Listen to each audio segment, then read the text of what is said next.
السلام عليكم ورحمة الله وبركاته. الشما أركفوني جرجرتو أمتك أشتي أمتك جالالافي أمتك كبجادا أكم جرتني نجاك أبنو جرتو جتباتو الحمد لله نجاك أبا قالت ربي أمتك أشتي دقا ربي إنا لله وإنا إليه راجعون بايين ما إبا ربي بلا تسار رئيسين هابرارو جتشون جاللا.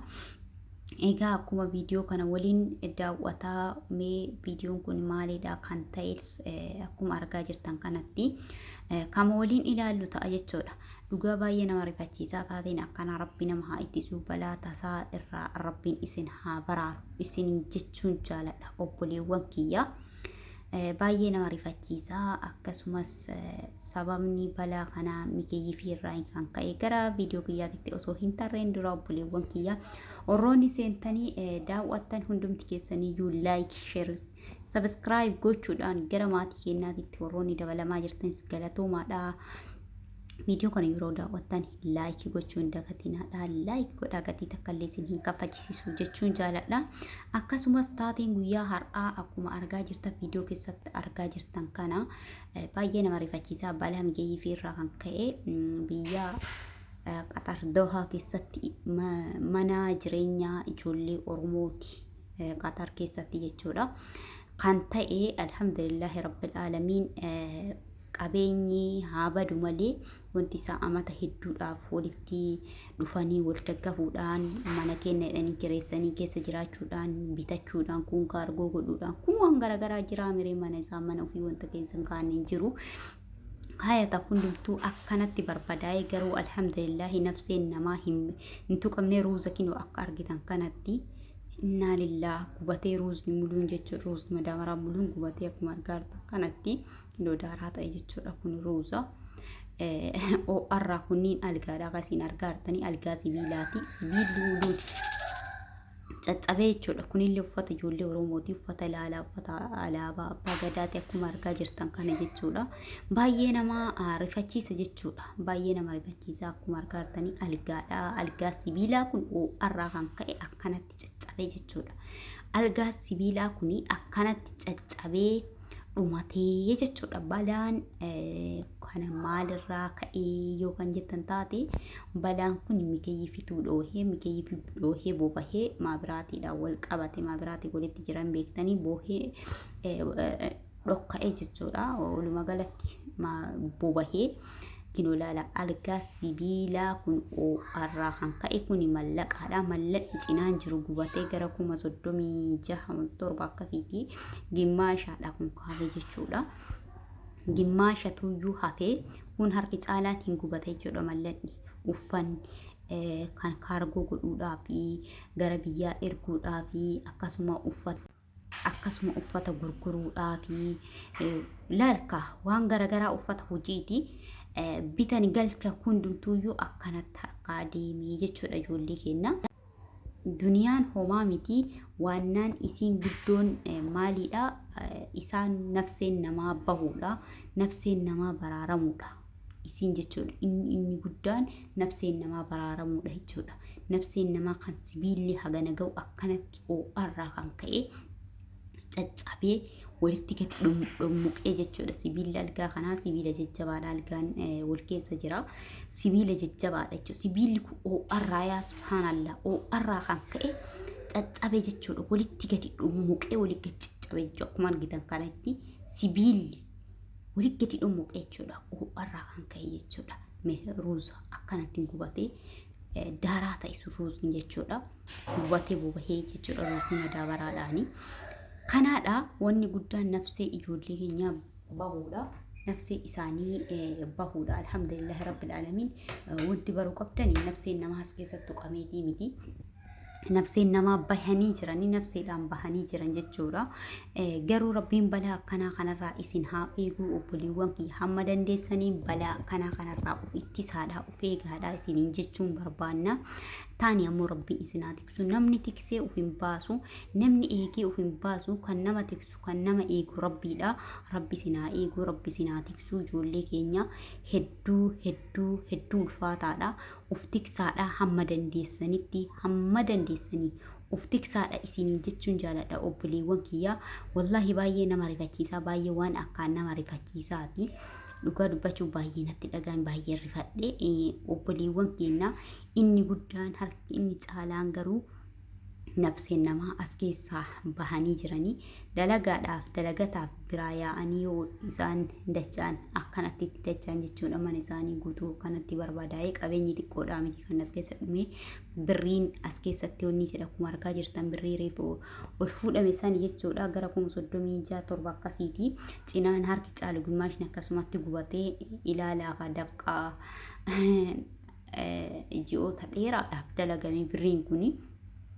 Ji'oota dheeraadhaaf birrii dalagame jechuudha.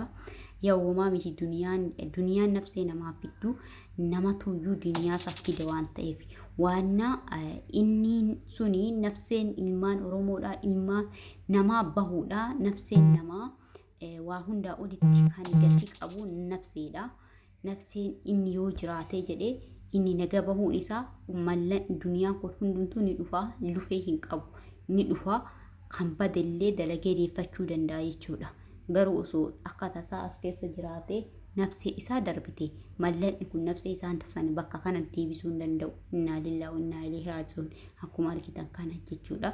Dhugaa baay'ee nama rifachiisa obboleewwan. Uftiksaadhaa obboleewwan kiyya uftiksaadhaa ta'anii ammoo rabbiin isin haa tiksuu, rabbiin isin haa eeguu, rabbiin irkoo ofii isiniif haa ta'uu, rabbiin tiksee ofii isiniif haa ta'uu. Wallahi mikeeyyii dheeraa isa osoo hin taane mikeeyyii gabaabduu sagalee qabdu iyyitu sanidha. Baazawee mikeeyyii dheeraa sunillee ni gubata. Asittuu jechuudha biyya Dubaay kana keessatti naannoo Hereskiimaa jedhamu keessatti mikeeyyii dheeraa noormaalii sun jechuudha. Gizee tokko mucayyoo intala Oromoo takkatti osoo isin mana teettuu mikeeyyii dhoowudhaanii mana guutuu wal qabatee mana guutuu barbaadeessa jechuudha.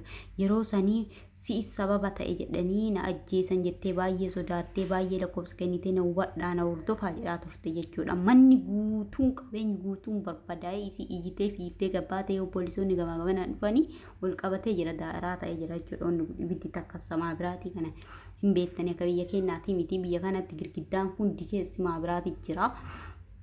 Takka ol qabate taana akka laayyetti dhaamsuun baay'ee ulfaata waan ta'eef sila ta'eef. Kanaa jennaan yeroo sanillee balaan akkanaa naannoo Dubaay keessatti illee mudatee ture mikeeyyii kanarraayi hamma dandeessanii uftisaadha taani rabbi sinaa tiksu baay'ee ulfaata. Raawwanni gaazii kunillee deddeebi'ee akkasuma mikeeyyii kunillee deddeebi'ee mul'ataa jira. Rabbiin nuuf haa laaffisu rabbi sinaa tiksu tika ofii isiniif haa ta'u. Yeroo inni mana ijaazaa jirtan mana addaa qabdanis yeroo baatanii maabiraatiiwwan keessan cufuudhaanii keebilii cufuudhaanii chaarjerii cufuudhaanii waan garaagaraa cufuudhaanii laaluudhaan gaazii keessan qollofatuudhaanii hamma nafseen abbaan hin eenye waggaan hedduu jedhamaa mire rabbuma nuti malee nuti ufsissinee hadhaa uf hin kenne rabbiin balaa tasaa balaa akkanaa kanarraa isin haa eegu isin haa tissu isiniin jechuu barbaada. Obboleewwan keenya kanallee baga rabbiin nafsee keessa isin baase. Bagaa waan isin baase duniyaa homaa miti dalagattanii fiduu dandeessanii osoo nafsiyaan teessa as keessa darbite ta'e duniyaa sus nafsiyaa tana deebisuu hin dandeessu. Garuu isin ammoo duniyaa badde tana deebisuu dandeessan jechuudha. Homaa miti absharaa isinitti hin dhagahamini. Kun qormaatumaa isiniin jechuun barbaada. Sagalee obboleewwan keenya kanallee hin dhageeffanne obboleessa keenya kana viidiyoo waraabee kanallee hin dhageeffannaa dhugaa dubbachuu baay'ee rifadhee argee jechuudha. Yaa hundumaafuu fedhii rabbiiti waan rabbi fedhe wanna godhan hin jiru lallabumaa akkana muujisaa kanaas tuqaan ganamuma rabbiin lallabe jechuudha. Kanaa jennaan obboleewwan kiyyaa rabbi isin haa tiksu balaa tasaa balaa akkanaa kana irraa isin haa tiksu isin haa eegu isin jechuu barbaada obboleewwan kiyyaa. Wallahi baay'ee nama rifachiisaa baay'ee namatti dhagahamaa hamma dandeessaniini uftiksaadhaa of eegaadhaa amma dhugaa dubbachuuf gaaziin kuni dheengaddallee mucayyoo daa'ima takka arabaa takka galaafatee jira. Suuraa gadi dhiisanii tokkollee biyya Gaambeellaa keessatti gadi dhiifamee jira. Deddeebi'ee biyyoota hedduu irratti mul'ataara. Suuriyaa irratti illee maal akka ta'e hin beeku dhugaa rabbiin nu haa tiksu. Duutiin oolu namni kamiyyuu du'a rabbiin du'a tasaa rabbiin isaa oolchu du'a akka malee rabbiin si haa ittisu isiniin jedhuun jaaladha obboleewwan kiyya jaalatamtootaa fi kabajamtoota obboleewwan qaaliiwwan koo dhugaa baay'ee namatti dhagahamaa uftiksaadha hamma dandeessanii uftisaa isiniin jechuun jaaladha obboleewwan keenya kanallee abshiraadha isinitti dhagahaminii isinitti ni dhagahamaa maaliif jennaan namni laffa'ee biyya namaa keessatti mallaqa guddaa kana dhiisi kun jechuun birrii 36,000 naannoo 37 akkasiidha